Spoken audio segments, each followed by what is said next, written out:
Oke sob, kembali lagi di Street Food Taiwan. Dan sekarang aku lagi ada di pasar malam ini. Dan yang namanya pasar malam pasti banyak yang jualan dong. Jualan makanan, jualan baju, jualan sepatu, jual diri. Nggak ada sob kalau jual diri sob. Bercanda ya, bercanda. Nah di sini kita lihat ada sepatu nih sob. Nah temanku coba pilih-pilih nih. Pilih doang ya sob, gak beli deh sob. Padahal ini murah loh, cuma 200 NT dan barangnya cukup lumayan bagus lah untuk harga segitu.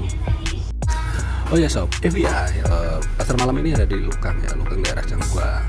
Oh ya, setelah kita bosan milih doang, akhirnya kita muter lagi sob.